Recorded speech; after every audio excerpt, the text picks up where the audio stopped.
Assalamualaikum warahmatullahi wabarakatuh. Perkenalkan, nama saya Riyanggi Apriyanto dengan NIM 206510014. Di sini saya akan membuat sebuah video pembelajaran tentang topik target costing. Seperti yang telah kita ketahui, bahwa customer selalu ingin mendapatkan suatu produk yang berkualitas tinggi, akan tetapi ingin harganya murah. Sehingga perusahaan ini selalu dituntut untuk melakukan R&D atau Research and Development.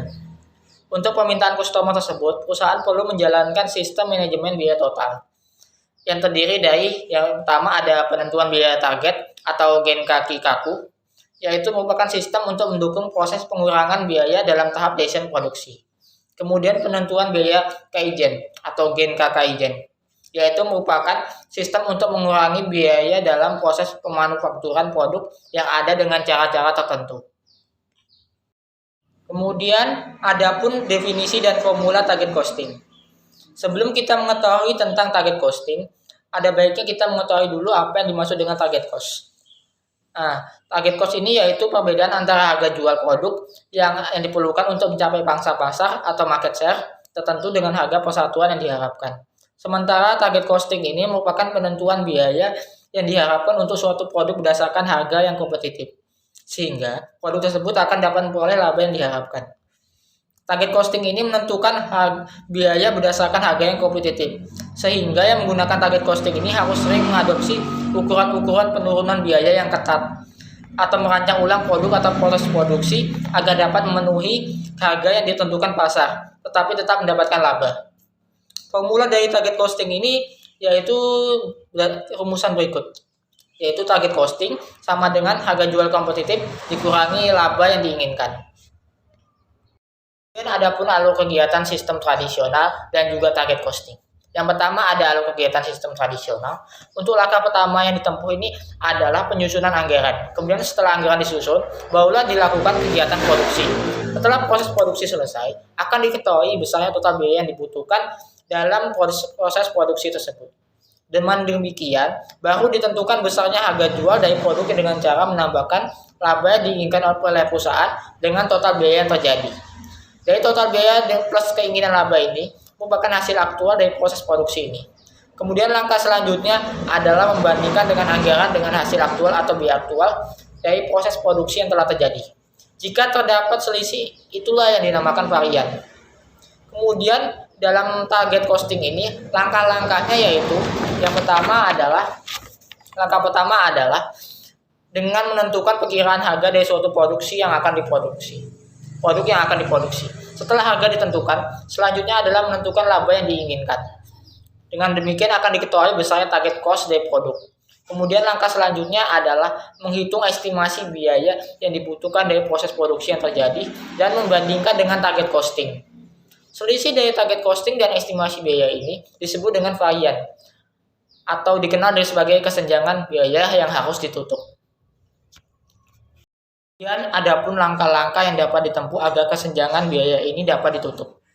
Yang pertama yaitu menggunakan bahan pengganti jika hal tersebut tidak mempengaruhi kualitas produk. Kemudian langkah kedua yaitu fokus pada desain produk alternatif atau metode produksi. Kemudian langkah ketiga yaitu meninjau seluruh rantai pasokan. Kemudian langkah keempat fokus pada skala ekonomi, misalnya diskon pembelian massal. Kemudian langkah kelima yaitu menggunakan tenaga kerja yang murah jika hal itu tidak mempengaruhi kualitas produk. Kemudian langkah keenam yaitu meningkatkan produktivitas dengan memotivasi tenaga kerja. Adapun alasan menggunakan target costing. Target costing ini dikembangkan atas dua karakteristik penting yaitu pasar dan biaya. Yang pertama adalah bahwa perusahaan kurang memiliki kontrol atas harga yang mereka inginkan. Di dalam pasar yaitu permintaan dan penawaran sangat menentukan harga. Dan perusahaan yang mencoba untuk mengabaikan hal ini, maka mereka dalam keadaan yang berisiko. Oleh karena itu, untuk mengantisipasi keadaan tersebut, dalam target costing diambillah harga pasar. Yang kedua ini adalah bahwa sebagian besar biaya sebuah produk ditentukan dalam tahap desain. Setelah produk telah dirancang dan masuk dalam proses produksi, tidak banyak yang dapat dilakukan untuk mengurangi biaya. Sebagian besar kesempatan untuk mengurangi biaya ini berasal dari mendesain produk hingga sederhana. Untuk membuat menggunakan suku cadang yang murah, kuat, dan dapat diandalkan. Jika perusahaan memiliki sedikit kontrol atas harga pasar dan sedikit kontrol atas biaya begitu produk telah masuk dalam proses produksi, maka berarti bahwa peluang utama untuk mempengaruhi keuntungan berasal dalam tahap desain, di mana fitur berharga bahwa pelanggan bersedia membayar untuk dapat ditambahkan, dan di mana sebagian besar biaya ini benar-benar dapat ditentukan. Sehingga upaya harusnya terkonsentrasi dalam merancang dan mengembangkan produk. Perbedaan target costing dan pendekatan lain adalah bahwa target costing ini digunakan untuk pengembangan produk yang mendalam. Baik, kemudian ada pun keunggulan dan kelemahan dalam target costing. Yang pertama ada keunggulan target costing, yaitu pertama ada pendekatan proaktif untuk biaya manajemen. Yang kedua ada mengarahkan koordinasi terhadap pelanggan. Yang ketiga ada mengurangi hambatan dalam manajemen. Keempat yaitu meningkatkan kesadaran dan pemberdayaan karyawan. Kelima yaitu membangun kemitraan dengan pemasok. Keenam yaitu meminimalkan kegiatan yang tidak bernilai tambah. Kemudian kelemahan dalam target costing ini yaitu yang pertama memerlukan implementasi yang efektif dan pengembangan data biaya rinci. Kemudian yang kedua ada pelaksanaannya memerlukan kemauan untuk bekerja sama.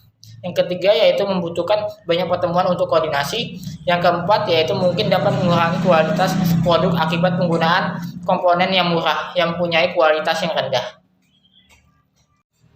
Baik, mungkin sekian video pembelajaran yang bisa saya buat kali ini. Mohon maaf apabila ada salah kata atau lain halnya dalam video yang saya buat ini. Saya akhiri, wassalamualaikum warahmatullahi wabarakatuh.